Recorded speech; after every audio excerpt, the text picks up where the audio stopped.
पूरा देश आपके बयान शर्मिंदा है, ऐसा कहना सुप्रीम कोर्ट का है।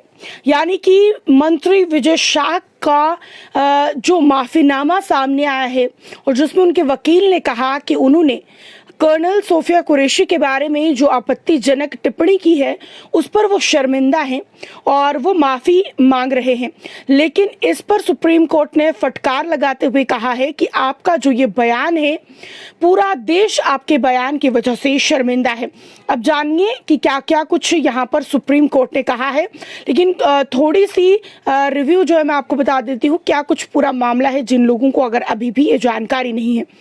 सुप्रीम कोर्ट ने भाजपा नेता कुंवर विजय शाह के खिलाफ कर्नल सोफिया कुरैशी पर की गई टिप्पणी के मामले में सख्त रुख अपनाया है। कोर्ट ने शाह के गिरफ्तारी पर रोक लगाते हुए जांच में सहयोग करने को कहा है।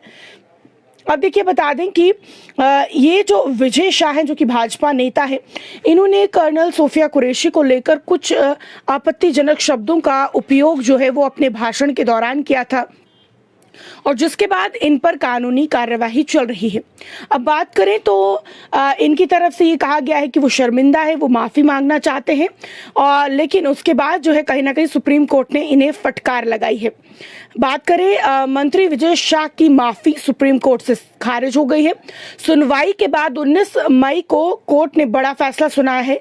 कोर्ट ने कहा कि बीजेपी मंत्री कुंवर विजय शाह के खिलाफ एफआईआर की जांच एक एसआईटी करेगी। इस एसआईटी में 3 वरिष्ठ आईपीएस अधिकारी होंगे। ये अधिकारी मध्य प्रदेश राज्य से नहीं होने चाहिए। कोर्ट ने यह भी कहा है कि इन अधिकारियों में एक महिला होनी चाहिए। अब बात करें, सुबह 10 बजे तक जो है वो एसआईटी गठन करने का निर्देश भी दिया गया है। लेकिन इसी बीच बता दें कि कोर्ट ने मध्य प्रदेश को आदेश दिया है कि वह कल सुबह 10 बजे तक एसआईटी का गठन करें। एसआईटी का नेतृत्व एक आईजीपी करेंगे, बाकी दोनों सदस्य एसपी या उससे ऊपर के रैंक के होने चाहिए। कोर्ट ने विजय शाह की गिरफ्तारी पर रोक लगा दी है। ये रोक इस शर्त पर है कि वह जांच में पूरी तरह से सहयोग करेंगे।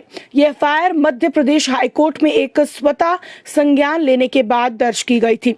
अब आपको बता दें कि देखिए 28 मई यहाँ पर तारीख बताई गई है जब ये रिपोर्ट जो है वो जो यानी कि इस मामले पर जो है वो यहाँ पर अगली सुनवाई होगी।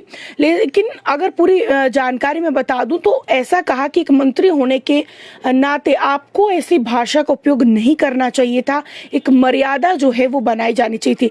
सुप्रीम कोर्ट ने यह कहा है कि ये माफी सच्ची नहीं है। आदेश सुनाने के बाद कोर्ट ने मौखिक रूप से कहा है कि पूरे देश को शाह की टिप्पणियों से शर्मिंदगी हुई है। जस्टिस कांत ने कहा कि इस बीच आप सोचिए कि आप खुद को कैसे सुधारेंगे। पूरे देश को शर्म आ रही है। हम एक ऐसा देश है जो कानून के शासन में विश्वास रखता है। वकील ने यह कहा था हालांकि कि उन्होंने माफी मांग ली है। शुरुआत में याचिकाकर्ता के वकील वरिष्ठ अधिवक्ता मनिंदर सिंह ने कहा कि शाह ने अपनी टिप्पणियों के लिए सार्वजनिक रूप से माफी मांगी है। जस्टिस कांत ने माफी पर असंतोष व्यक्त करते हुए कहा कि ये कैसी माफी है, ये क्या माफी है। कभी कभी लोग कानूनी देनदारियों से बचने के लिए जो है माफी मांगते हैं, कभी कभी मगरमच्छ के आंसू भी बहाते हैं। आपकी माफी कैसी है? ईमानदारी से माफी मांगने से किसने रोका है? जस्टिस कांत ने कहा कि आपने जिस तरह से अगर बात करें भद्दी टिप्पणी दी है वे पूरी तरह से बिना सोचे समझी की गई। आपको ईमानदारी से माफी मांगने से किसने रोका है?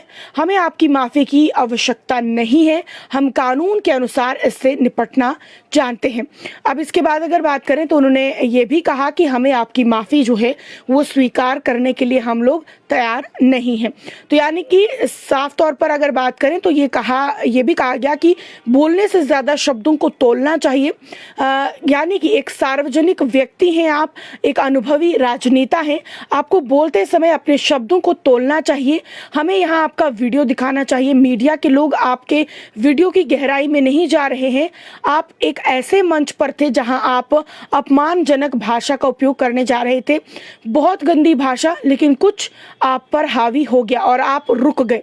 ये सशस्त्र बलों के लिए महत्वपूर्ण मुद्दा है, हमें बहुत जिम्मेदार होने की जरूरत है। अब देखिए, आपको जानकारी हमने बता दी कि किस तरीके से कर्नल सोफिया कुरैशी को लेकर कुछ आपत्तिजनक टिप्पणी जो है इनके द्वारा दी गई थी, जिसके बाद सोशल मीडिया पर काफी बवाल देखा गया और सुप्रीम कोर्ट तक ये मामला पहुंचा और जहां पर भाजपा के ये जो नेता हैं इन पर कार्यवाही भी शुरू कर दी गई है। अब इन्हें अगर बात करें तो इनकी अगर कार्यवाही की बात करें तो इन्हें कहा गया है कि आपको कुछ छूट मिल सकती है अगर आप कोऑपरेट करते हैं और आप ये कहते हैं कि बिना किसी टाल मटोल के आप यहाँ पर कार्यवाही जो है वो करने देंगे, आसानी से आप तालमेल जो है वो बनाकर चलेंगे। लेकिन साफ तौर पर सुप्रीम कोर्ट ने ये फटकार लगाई है कि आपने जो टिप्पणी की है उसके बाद आपकी ये झूठी माफ़ी जो है वो हमें नहीं चाहिए। अगर आपको करना है सच्चा पश्चाताप कीजिए, लेकिन आपकी ये झूठी माफ़ी हमें बिल्कुल नहीं चाहिए। आपके इस बयान की वजह से पूरा देश जो है वो शर्मिंदा है। अब इसको लेकर क्या कुछ आप अपनी राय रखते हैं? क्या भाजपा के इस नेता पर कार्रवाई होनी चाहिए? कमेंट सेक्शन में अपनी राय जरूर रखिएगा। लेकिन देश और दुनिया की तमाम बड़ी खबरों के लिए जुड़े रहें फेयर वॉइस न्यूज़ के साथ। जय हिंद, जय भारत।